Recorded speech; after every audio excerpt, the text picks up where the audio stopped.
Halo semuanya, kali ini saya akan membahas terkait dengan sedia nasal dan pulmonal.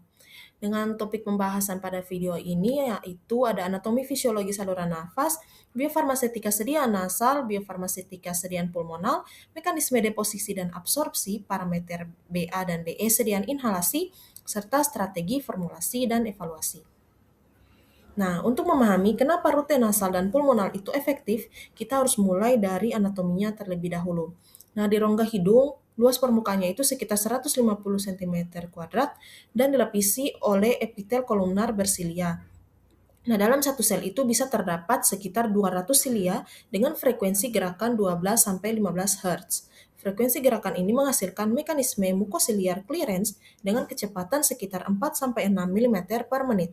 Yang artinya, setiap partikel asing termasuk obat akan secara aktif didorong menuju nasofaring. Hal ini bagus untuk pertahanan tubuh, tapi menjadi tantangan besar untuk penghantaran obat karena waktu kontaknya yang terbatas. Nah, mukus di hidung ini terdiri dari dua lapisan. Yang pertama lapisan sol yang lebih cair dan lapisan gel yang lebih kental. Mukus ini diproduksi hingga 1-2 liter per hari dengan pH sekitar 5,5 sampai 6,5. Mukus ini berfungsi sebagai barrier fisik dan kimia karena mengandung glikoprotein dari sel goblet. Nah, di konka nasalis pada hidung terdapat sinusoid vena yang sangat padat sehingga obat yang berhasil melewati mukus bisa langsung masuk ke sirkulasi sistemik dengan cepat. Nah, sekarang kita beranjak ke paru-paru. Jadi paru-paru itu memiliki struktur bercabang mulai dari trakea hingga alveoli. Alveoli itu jumlahnya sekitar 300 juta dengan luas permukaan yang sangat besar sampai 140 meter kuadrat. Membran alveolar kapiler ini sangat tipis, hanya sekitar 0,1 sampai 0,2 mikrometer. Hal ini memungkinkan difusi obat berlangsung dengan sangat cepat. Selain itu, paru-paru memiliki surfaktan yang terdiri dari fosfolipid seperti DPPC dan protein SPA sampai SPD. Nah, surfaktan ini menurunkan tegangan permukaan dan juga mempengaruhi interaksi obat dengan membran. Dengan aliran darah sekitar 5 liter per menit, obat yang masuk ke alveoli bisa memberikan efek sistemik dengan onset yang sangat cepat. Nah, selanjutnya kita akan membahas sediaan nasal dari sisi biofarmasetika. Untuk keuntungannya, yang pertama itu adalah absorpsi yang sangat cepat. Nah, karena vaskularisasinya tinggi, obat itu bisa langsung masuk ke sirkulasi sistemik tanpa harus melalui sistem pencernaan sehingga dapat menghindari first pass metabolism. Jadi obat tidak akan mengalami metabolisme awal di hati yang biasanya akan menurunkan bioavailabilitas obat jika dikonsumsi secara oral. Yang ketiga ini yang cukup unik yaitu jalur nose to brain yang dimana obat bisa masuk ke sistem saraf pusat melalui saraf olfaktori dan trigeminal melewati lamina propria dan mencapai bulbus olfaktorius. Selain itu, rute nasal ini bersifat non-invasif dan juga praktis.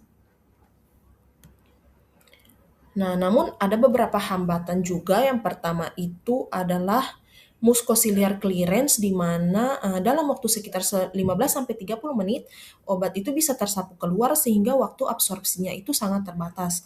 Kemudian ada degradasi enzimatik di mana dalam mukosa hidung itu terdapat enzim seperti aminopeptidase dan esterase yang bisa memetabolisme obat sebelum sempat diabsorpsi. Selain itu, volume pemberian juga sangat terbatas, hanya sekitar 150 mikroliter per lubang hidung. Jika terlalu banyak, obat itu akan langsung mengalir ke orofaring dan akhirnya tertelan.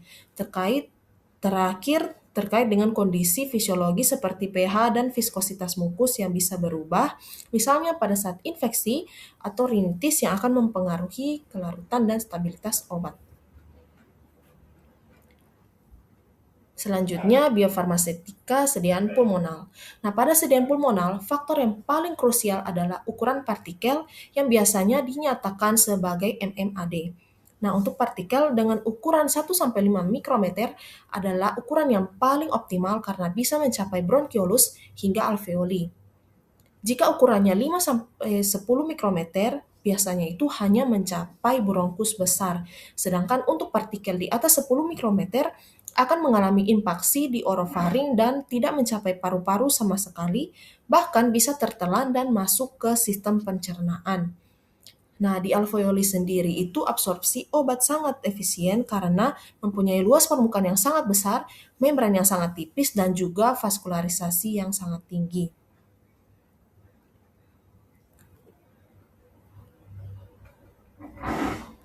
Nah, selanjutnya faktor yang mempengaruhi absorpsi pulmonal. Ada beberapa faktor penting yang menentukan keberhasilan terapi inhalasi. Yang pertama itu pola napas pasien. Nah, napas dalam dan lambat serta menahan napas selama beberapa detik dapat meningkatkan deposisi partikel di alveoli. Yang kedua itu ukuran dan distribusi partikel, termasuk nilai GSD yang idealnya kurang dari 2 agar distribusinya homogen. Yang selanjutnya kelarutan obat dalam surfaktan paru, di mana obat dengan log P sekitar 0-3 biasanya itu lebih optimal. Yang keempat, viskositas mukus dan volume cairan di saluran napas yang mempengaruhi proses disolusi obat sebelum diabsorpsi. Nah, selanjutnya terkait dengan mekanisme deposisi dan absorpsi. Nah, deposisi partikel di paru itu terjadi melalui 3 mekanisme utama. Yang pertama ada impaksi inersia, di mana ini terjadi pada partikel yang besar yang tidak mampu mengikuti aliran udara saat terjadi perubahan arah di saluran napas. Biasanya terjadi di orofaring dan bronkus besar. Yang kedua itu ada sedimentasi gravitasi yang merupakan mekanisme utama untuk partikel dengan ukuran 1-5 mikrometer. Partikel ini akan mengendap karena pengaruh gravitasi, terutama di bronkiolus dan alveoli. Mekanisme ini sendiri sangat dipengaruhi oleh pola napas, napas dalam, dan napas yang lambat yang akan meningkatkan deposisi. Yang ketiga, difusi Brownian. Difusi ini terjadi pada partikel yang sangat kecil dengan ukuran di bawah 1 mikrometer yang bergerak secara acak akibat tumbukan dengan molekul udara. Nah, mekanisme ini bisa menyebabkan deposisi di alveoli, tapi juga meningkatkan kemungkinan partikel terhembus keluar saat ekspirasi. Nah, selanjutnya terkait dengan parameter BA dan BE sediaan inhalasi. Nah, dalam evaluasi bioavailabilitas dan bioekivalensi, terdapat perbedaan antara sediaan lokal dan sistemik. Untuk efek lokal, parameter yang digunakan itu adalah respon klinis seperti VEV1 atau skor gejala. Sedangkan untuk efek sistemik digunakan parameter farmakokinetik seperti Cmax, AUC, dan Tmax. Namun, tantangan utamanya itu adalah memisahkan fraksi obat yang benar-benar mencapai paru dengan yang tertelan ke saluran cerna. Selain itu, korelasi antara data in vitro dan in vivo atau IVC sering sulit dicapai karena kompleksitas dari proses deposisi. Nah, untuk meningkatkan efektivitas digunakan berbagai strategi formulasi.